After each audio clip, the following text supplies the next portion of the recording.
Hai bosku, selamat datang di channel Kanime. Jangan lupa like, comment, share, and subscribe-nya. Terima kasih atas bantuannya dan selamat. One Piece Chapter 1054 diberi judul Kaisar Api.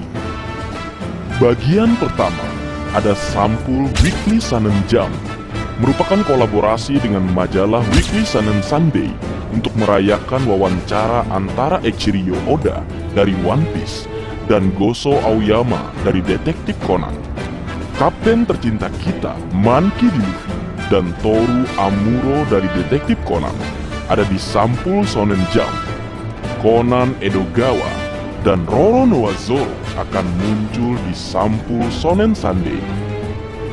Kemudian berlanjut masuk ke sampul Color Split. Kita bisa melihat 4 kaisar laut atau Yonko baru, yaitu Monkey D. Luffy, Marshal D. Page, Akagami no Sans, dan Lord Buggy. Chapter dimulai di ibu kota bunga.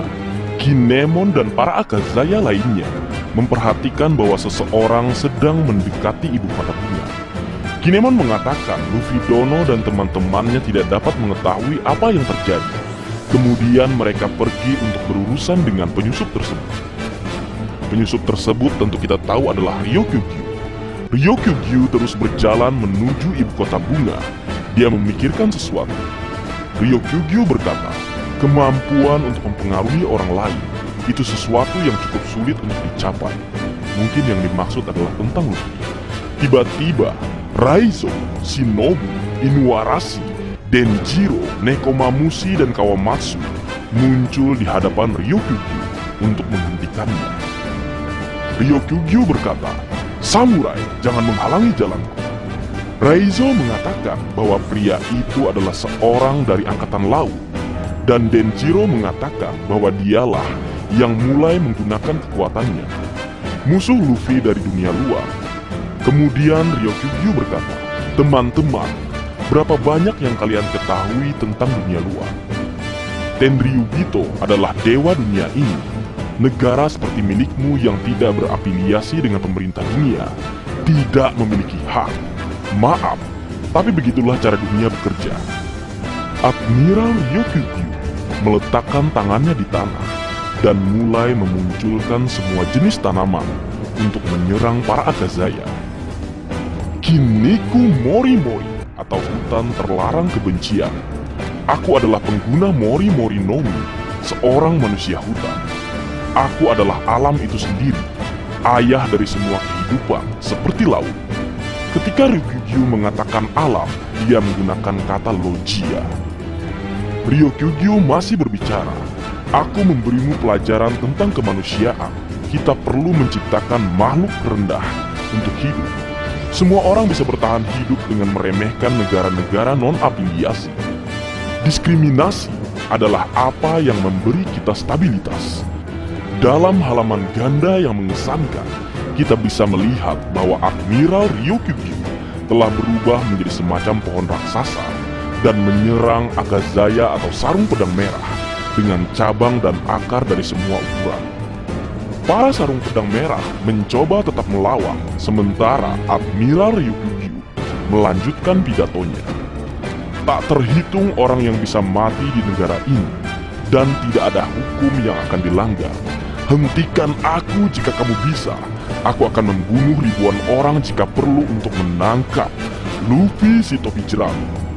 Kemudian Yamato muncul di belakang Akazaya dan memukul kepala Ryokugyu dengan kanabonya, menjatuhkan Ryokugyu ke tanah. Yamato berkata kepada Ryokugyu bahwa semua yang Ryokugyu katakan tidak dapat dimaafkan. Serangan Yamato merusak Ryokugyu. Gadanya memiliki haki yang sangat kuat. Kemudian Admiral Ryokugyu bertanya, "Siapa kau?" Kemudian Yamato menjawab, "Aku Yamato, anak Kaido." "Anak Kaido?" ucap Ryokugyu kebingungan. Kemudian setelah itu, Kozuki Momonosuke juga tiba di medan pertempuran dalam wujud naga raksasanya. Momonosuke berkata, "Aku setuju denganmu Yamato. Kami tidak akan membiarkan Anda menyentuh pahlawan kami yang masih dalam pemulihan." Ryokugyu terpana sambil berkata, "Seekor naga." Dan kemudian Momonosuke mengeluarkan napas bolobritnya. Momonosuke mencoba meniru Kaido, tetapi dia tidak bisa menggunakan serangan tersebut. Melihat hal tersebut, Admiral Ryukyuju semakin terkejut. Apa itu? Melihat serangannya gagal, Momonosuke berlari ke arah Ryukyuju dan menggigit tubuhnya. Momonosuke kemudian mencoba menjauhkan Admiral Ryukyuju dari ibu kota bunda. Dia tidak ingin membuat orang takut lagi. Admiral Ryukyuju terkejut melihat naga merah muda. Dia tidak pernah mendengar kemampuan seperti itu ada. Dia kemudian memberitahu Kozuki Momonosuke untuk menyingkir, lalu kemudian mengeluarkan sesuatu, seperti cabang, untuk melilit tubuh Momonosuke dan menghentikannya. Yamato mencoba membantu Kozuki Momonosuke. Yamato berteriak, "Momonosuke-kun!" Kemudian Momonosuke berkata, "Yamato, jauhi aku!" "Apa?" ucap Yamato. Kemudian berpindah ke laut di dekat Wano Kuni. Kita bisa melihat kapal bajak laut Akagami no Sang ada di sana. Beberapa kru dari Akagami no Sangs memberitahu Akagami no Sangs bahwa mereka ingin melihat Luffy karena dia telah menjadi bajak laut yang hebat. Akagami no Sangs teringat terakhir kali dia berada di Laut Wano Kuni saat mereka berpisah dengan Kozuki Oden pada hari itu. Dia juga berpikir bahwa Kozuki Momonosuke dan Hiyori pasti sudah dewasa. Sementara itu, kru bajak laut Akagami no Sang bersikeras ingin bertemu Luffy. Lucky Rock berkata, "Bos, ayo kita temui Luffy."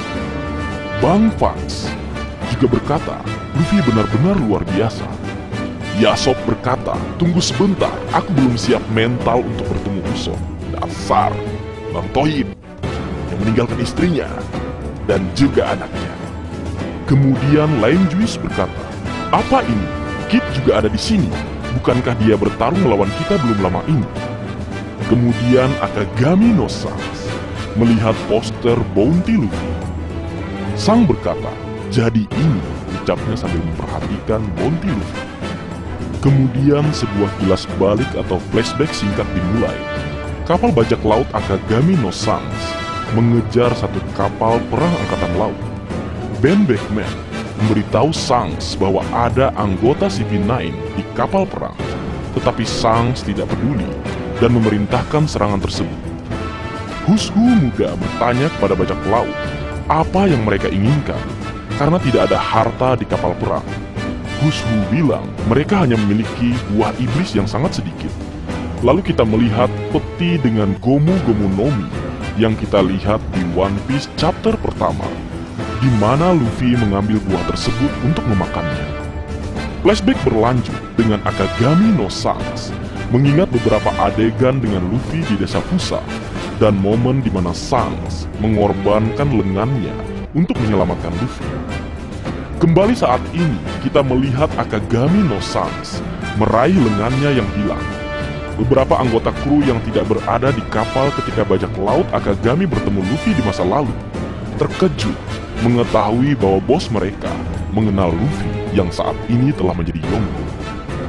Mereka mendengar semua jenis rumor tentang Luffy, misalnya bahwa Luffy adalah monster monyet yang tak terbendung. Akagami no Sangs kemudian berbicara dengan rekan krunya. "Aku tidak berniat bertemu Luffy." Lucky Rock terkejut. "Apa?" Sangs kemudian lanjut berbicara. "Bisakah kalian mengingatkan aku apa yang terjadi di wilayah kita sekarang?" Howling Gap berkata, "Oh ya, kamu berbicara tentang pria bernama Barto atau semacamnya. Sepertinya dia salah satu bawahan Luffy. Dia membakar bendera kita dan mengubahnya menjadi bendera Luffy." Sangs kembali berkata, "Ya, kita harus pergi untuk menyelesaikannya. Atau apa yang akan terjadi dengan kredibilitasku sebagai seorang Yonko?" Bajak laut Akagami no Sangs berkata, "Jika Anda mengatakan seperti itu, tapi kami masih berpikir." Sangs duduk di meja di sebelah Ben Beckman dan menyajikan secangkir sake untuk dirinya sendiri. Sangs berkata, "Hei Beck, aku pikir sudah waktunya untuk bergabung dengan pertarungan untuk menemukan One Piece." Kemudian cerita berpindah ke markas besar angkatan laut di dunia baru. Sebuah pertemuan sedang berlangsung. Seperti yang dikatakan Angkatan Laut yang tidak dikenal ini, kita melihat tajuk utama surat kabar yang mengatakan Sabo membunuh Raja Nefertari Cobra dari kerajaan Arabasta. Kemudian pembicaraan Angkatan Laut yang tidak diketahui tersebut tentang apa yang terjadi di Tanah Suci Marizoa saat Reverie sedang dirayakan. Seorang Angkatan Laut yang tidak dikenal tersebut memberitahu Akainu bahwa mereka tidak dapat membiarkan revolusioner terus melakukan hal-hal sesuka mereka. Akainu mengatakan kepadanya bahwa dia sudah tahu, tetapi mereka tidak memiliki cukup pasukan untuk semuanya. Kita bisa melihat Akainu, Kizaru, dan Angkatan Laut yang tidak dikenal ada di pertemuan tersebut. Angkatan Laut yang tidak dikenal tersebut berkata, pria bernama Sabo, Kaisar Api itu sekarang menjadi pahlawan di seluruh dunia. Nefertari Cobra adalah satu-satunya anggota dari 20 kerajaan yang mendirikan pemerintah dunia 800 tahun yang lalu yang berpartisipasi dalam Reverie. Pembunuhan orang ini merupakan pencapaian penting bagi tentara revolusioner. Kemudian Angkatan Laut tidak dikenal tersebut masih berbicara. Beberapa jam sebelum pembunuhan, di daerah pemukiman Tenryubito, di Tanah Suci Para Dewa, lambang bangsawan dunia, kuku naga langit dihancurkan. Itu adalah deklarasi perang. Saat dia berbicara, kita melihat bendera Tenryubito yang berkibar di atas sebuah gedung, terbakar selama insiden tersebut.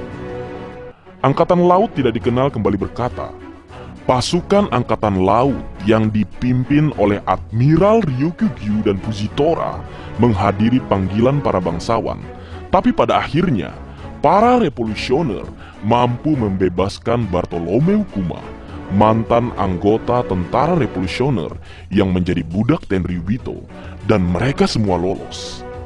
Admiral mungkin tidak bisa bertarung dengan baik karena di tanah para dewa. Kemudian Akainu lalu berkata, kamu tidak perlu membuat alasan atas nama mereka. Yang dimaksud Akainu adalah Fujitora dan Ryukugyu. Dan bagaimana dengan hilangnya Putri Vivi yang terjadi bersamaan dengan pembunuhan Raja Cobra? Ucap Akainu. Kemudian kita bisa melihat lagi headline surat kabar yang mengabarkan hilangnya Putri Vivi. Angkatan Laut yang tidak dikenal dihadirkan. Dia adalah seorang pria dengan rambut putih dan kacamata hitam. Dia adalah Kurouma atau kuda hitam, kepala layanan investigasi kriminal laut. Nama aslinya adalah Tensei.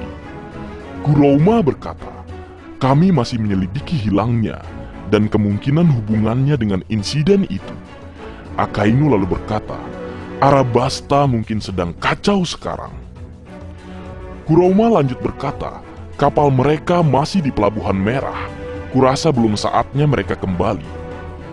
Kizaru lalu muncul dan berkata, apakah insiden percobaan pembunuhan tentang Saint Carlos telah diselesaikan?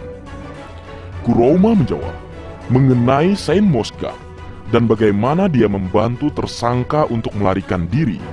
Ada pengadilan di tanah para dewa di mana kasatria Tuhan campur tangan yang membuat segalanya lebih rumit. Akainu kembali berkata, biarkan mereka melakukan apa yang mereka inginkan. Kurouma juga berbicara, rumor mengatakan Sabo adalah orang yang mungkin menarik tali di balik semua insiden ini, dan revolusi 8 bangsa terjadi bertujuan untuk kembalinya para pemimpin dunia. Mereka mulai memperlakukan pria itu seperti dewa. Kurouma melanjutkan percikan pemberontakan di seluruh dunia. Pria revolusioner, sistem lama telah dihancurkan di pihak bajak laut oleh adik dari Kaisar Api. Saat ini, era ini sedang berubah. Bahkan bisa dikatakan bahwa popularitasnya telah melampaui pengaruh dari panglima tertinggi tentara revolusioner, yaitu Monkey D. Dragon sang pemberontak. Kizaru kembali berkata, dan kemudian tepat pada saat ini, adik laki-lakinya, Luffy si topi jerami, telah menjadi salah satu Yonko. Di panel terakhir chapter ini, kita melihat Akainu melihat laut di kantornya. Akainu berkata, Sepertinya aku sudah menjadi Fleet Admiral saat ini.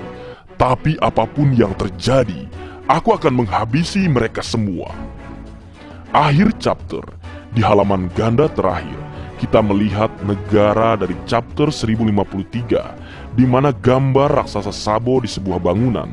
Ada seorang pria dengan megafon di atas panggung, sementara orang-orang bersorak, "Sabo, Kaisar Api!" Kasih sudah menyaksikan channel Kanine ini bosku. Jangan lupa like, komen, subscribe dan share video karena gratis. See you bosku.